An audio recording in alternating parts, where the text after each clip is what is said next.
1998 was a weird year. I was on my own, the first time ever not living with family or housemates. I was no longer in college and was just working at Blockbuster and living in Austin, Texas, without much idea of what I wanted to do with my life or myself. I was bouncing around in a series of bad relationships with a series of guys who all blended together in their sameness, blandness, but also their awfulness. Now I call them the Carls. There's Carl number 1, Carl number 2, etc. And they all kind of blend together, even now. They were interchangeable, which is more of an indictment on where I was in my life at the time than on them. After all, I was the one picking bland, boring dudes. And the one guy who did stand out was out of reach for a variety of reasons that aren't something I'm going to go into on the internet for story time over a Princess Leia coloring page. So why am I bringing it up then? Because of Ewok Celebration Leia. When this particular page was released in 1983 in a Kenner Return of the Jedi coloring book, Princess Leia in the dress she wore in the Ewok village for a couple of scenes was not a figure I ever expected we'd get. Kenner had released Princess Leia in Bausch disguise as part of the first wave of Return of the Jedi figures. And even as a kid, I figured it was a given we get Princess Leia in her indoor Rebel combat outfit. And we did. But Leia in her Ewok village dress? That seemed rather improbable.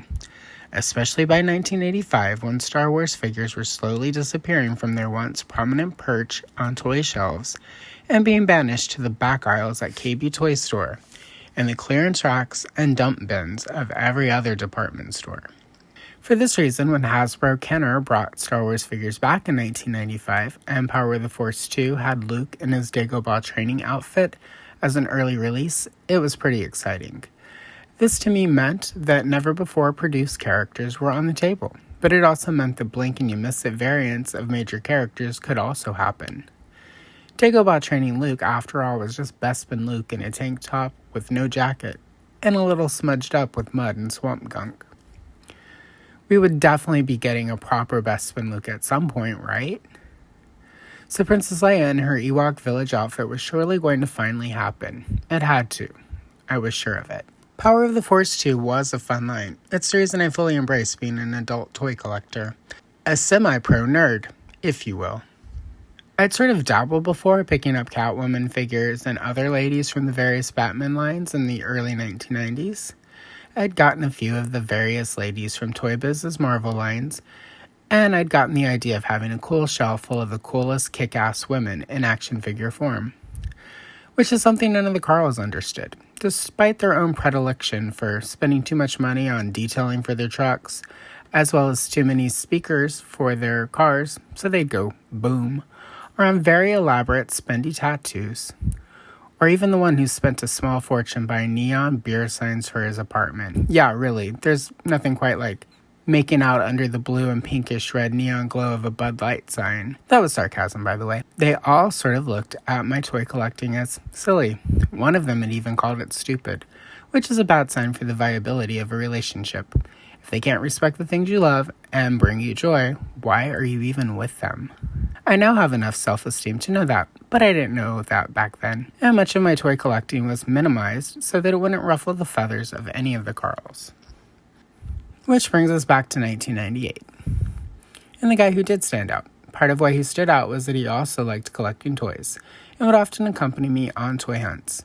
He never minimized or made me feel dumb or childish for wanting to own all of these plastic figures, and he thought my shelf of lady action figures was cool. He made it feel okay to be an adult collector. He was one himself, and he was with me that day, at the end of a long day of bouncing from store to store all over the Austin metro area, when I found Ewok Celebration Leia on a Toys R Us toy shelf.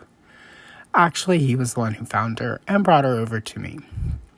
Well, he brought two, because, one to open, one to keep mint on card. After our day of toy hunting was over, we said goodbye in the Toys R Us parking lot, as he had to go hang out with his girlfriend, and I was supposed to go hang out with Carl number 5. However, instead of subjecting myself to Carl number 5, I drove to a Taco Cabana, ordered food, and a margarita. And instead of feeling miserable about the mess that was my pathetic excuse of a life, and how it seemed I'd fallen for the wrong guy again, I opened my Ewok Celebration Leia and focused on how cool it was to finally have this version of Leia in action figure form. It was then that I realized to a degree my adult toy collecting and overall nerdery was about focusing on things that brought me joy in the middle of the train wreck I was making of my life. After I finished eating, I was a little too drunk to drive home. So I went back to the Toys R Us and found another Ewok Celebration Leia on the pegs. I bought her, and this one I opened so she could live on the dashboard of my car. For a couple of months at least. And for that time, she was always there to keep me company through the misery that was me wrecking my personal life, always reminding me that the things I once thought would never happen could, and that there was always a chance for something you never thought you'd actually get to show up in your life, such as a cool action figure of Princess Leia in her Ewok dress. And also, to be honest, if I thought 1998 was bad, 1999 was way worse. But by that point, Ewok Celebration Leia was no longer on the dashboard, as Episode 1 toys were out and there were Padme Amidala's all over the place. But Ewok Celebration Leia did live prominently and proudly on my shelves. There was one on the Star Wars shelf, another on the Princess Leia shelf, and another on my shelf of cool women action figures. I still have all three of those today, and Ewok Celebration Leia remains one of my all-time favorite toys.